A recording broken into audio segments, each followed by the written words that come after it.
DLP was in office at the time, and people were quite fed up with them. And so we won 10 seats, I think it was, and replaced the DLP as the opposition.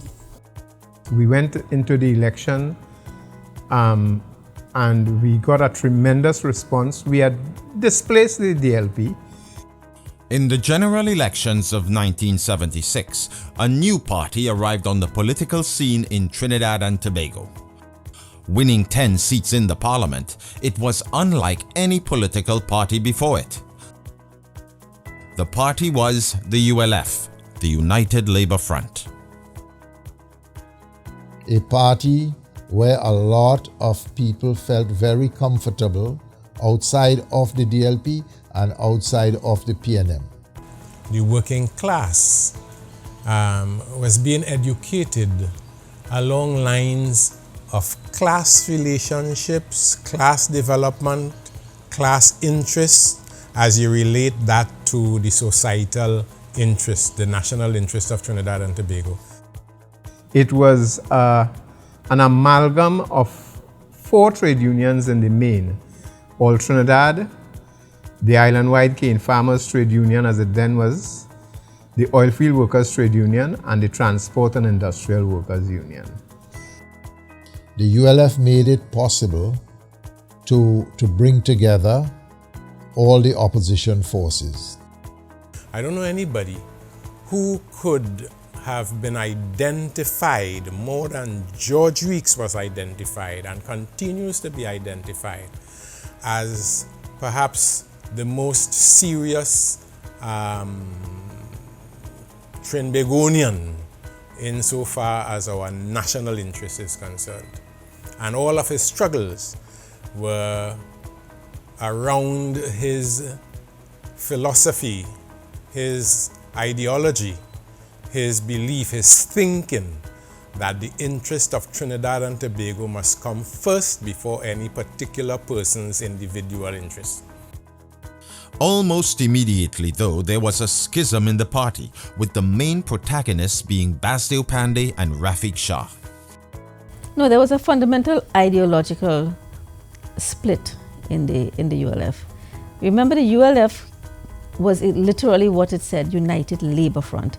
It was the sugar workers and the oil workers and the cane farmers. It was Panday, Shah and George Weeks.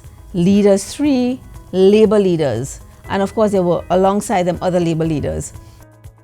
Once we won 10 seats, as we did, and we got into Parliament as the official opposition with Panday as the leader,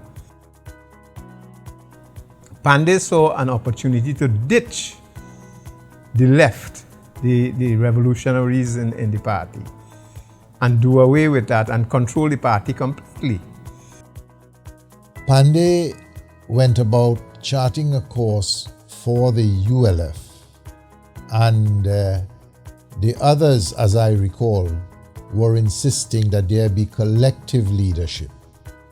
Although Basdeo Panday was elected as the leader of the opposition and the de facto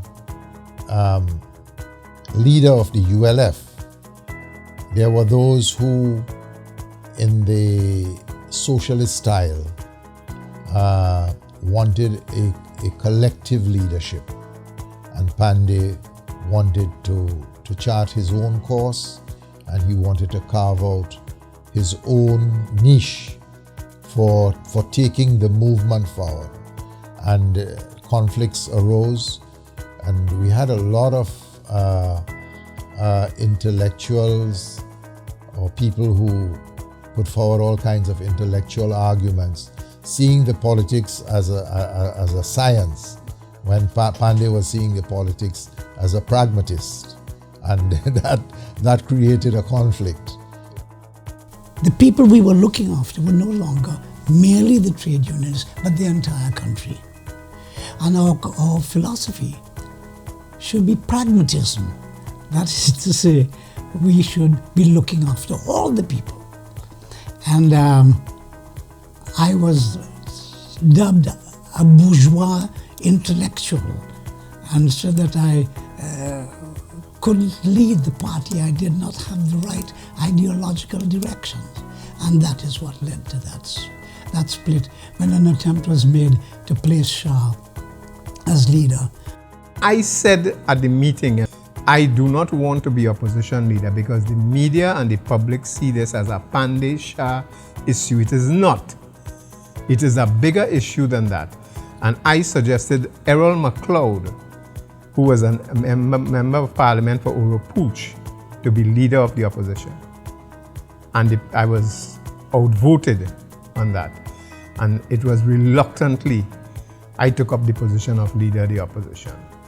Rafiq Shah represented what George Weeks, Alan Alexander, Lennox Spear, and Joseph Young, what they were about. And I mentioned them as leaders, the real leaders of the movement which we had formed at that time. However, Shah was unable to cement himself in the position of opposition leader. For a short while, Rafiq Shah was the leader of the opposition because he had a very slender majority, but that was to change a few months later when Basdeo again was catapulted into the position of leader of the opposition. Perhaps the biggest beneficiary of the infighting in the opposition ULF was the PNM government. The weaker the opposition, of course, comparatively speaking, the stronger the government. So that if there were wranglings and disputes and splits and so on in the opposition, that certainly would have been beneficial to the ruling party. PNM was in its glee, watching at the opposition clawing at each other. Once you have a disunited opposition to the PNM will always prevail.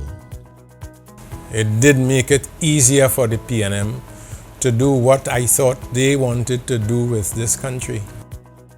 Despite the infighting and its early difficulties, the United Labour Front would go on to be a major force on the political landscape of Trinidad and Tobago, with Basdeo Panday at its helm. Those of us who stayed with Basdeo Panday, we had to rebuild and refashion the ULF. Basdeo may have achieved what he wanted at that stage. He had his own vision, his own ideas, and he became, the single political leader of the ULF. So what you saw there that occurred with that between Shah and Panday was that split between an ideological split between the Labour foundation of ULF and the race-based foundation of what became the Panday's ULF.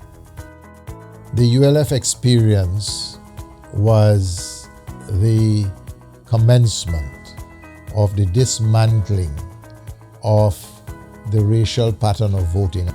That party merged into the NAR, and with the NAR, we all remember that euphoria of the One Love message with the NAR. That did not last, but Panday took pieces of that and he was able to form government.